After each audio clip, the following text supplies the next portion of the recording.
They were one of Hollywood's hottest couples, but this week, after 4 years, Justin Timberlake and Jessica Biel have called it quits. Now, Us Weekly is reporting that Justin wanted to break up with Jessica 2 years ago. We all know that breaking up can be hard to do. See, it took Justin years to do it. So what can you do to get out of a relationship when you really don't want to be there anymore? Relationship expert Dr. Margaret McCraw joins us this morning with some tips on how to do that, because that's a hard time for people. It is. And you know, people stay in relationships just like they stay in jobs. That's not a good fit. It's a comfort zone for them. So they'll sit with it for a long time before they'll move. So what has to prompt a person to take that first step? Because they are comfortable, maybe you don't want to hurt the other person's feelings. How do you take the first step? Well, one, you have to trust your gut. Okay. And you have to start paying attention to your gut. I tell people to set the highest degree of integrity, because when you set that intention for yourself, it kind of guides you so that you can trust your gut. People say, well, I can't trust my gut because I feel this way today, tomorrow I feel differently. Start paying attention to that consistent feeling. If this relationship is feeling bad, you don't have to analyze it to death. Does it feel good? Does it feel bad?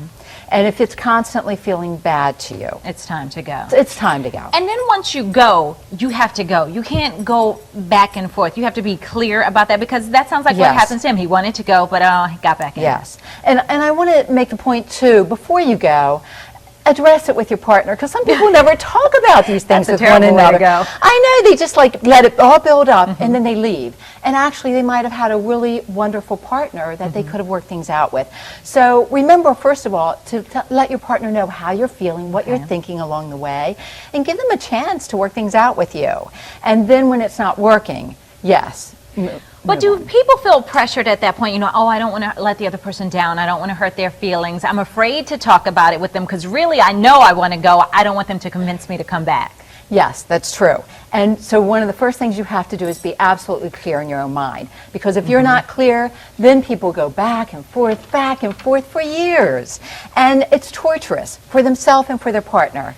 Get clear. And you, in talking to them, you know, is your point. And do that before you go and talk to everybody else about it. Oh, yes. Because you know what? People, especially mutual friends, they go back and they think they're helping, but it's the worst possible thing they could do. And so you have to really stop talking to people all over the place. Start paying attention to how you feel, and then have one or two people you can really trust completely and help them, ask them to help you work through your feelings about all of that. And not that we want people to break up. I mean, if it's time to go, then you know it's time to go, but how can you tell if it's salvageable? Well, again, you have to work it, you have to communicate to your partner what you're feeling, what you're concerned about.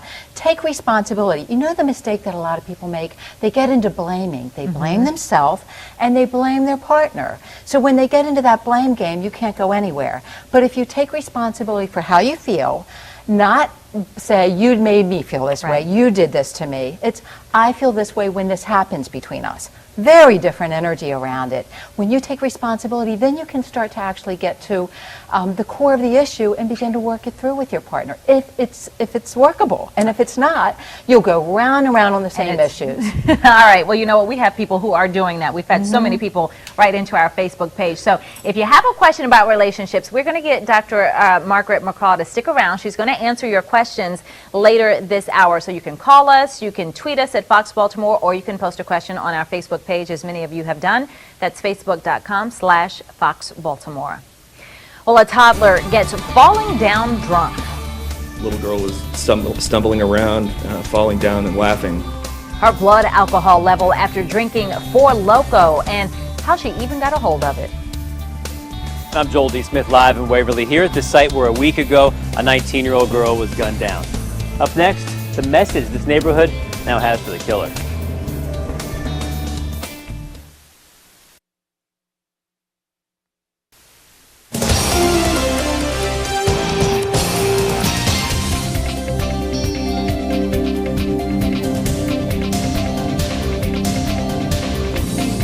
Our relationship expert is taking all your questions about love. The lines are open now, 410-481-4545. You can also post a question on our Facebook page. Dr. Margaret McCraw is back. And our first caller is Kia in Baltimore.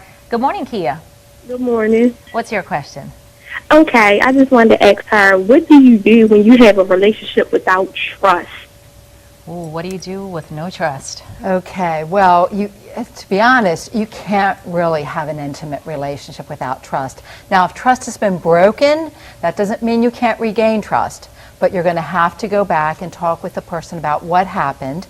And when trust has been broken, it is very helpful to have a third party, a professional, to help you talk through the issues. And try and see if it can be saved. See if it can be saved, exactly. All right, we got a lot of people who wrote in on Facebook. Jay was one of them. Jay says, I'm talking to a lot of girls and I can't choose one, but at the end of the day, I'm lonely. What should I do? Get clear about what you want, okay? That's very beginning, in the very beginning, you have to do that because so many people focus on what they don't want. But if you can get clear, and I suggest that you even write it down. What kind of person are you looking for in your life? Do you want them to be generous, thoughtful, smart? What works? Do you want to have things in common with them? Is it somebody that you would like to do things with? Like, do you ski? Whatever you do you like movies? Do you want to be compatible in those ways? Once you get clear, then it'll be much more obvious to you who you want to be with, who you want to attract, the kind of person you want to spend your time with. All right, hope that helps you out there, Jay. China says, how do you know when a man loves you or is in love with you if they won't say it? Well, a lot of people say it and they don't feel it. So it's really a heart connection. You know by the way they treat you. Is there respect? Is there the way they handle things when you're celebrating things in your life? Are they there with you? Are they with you when you're having conflict or problems?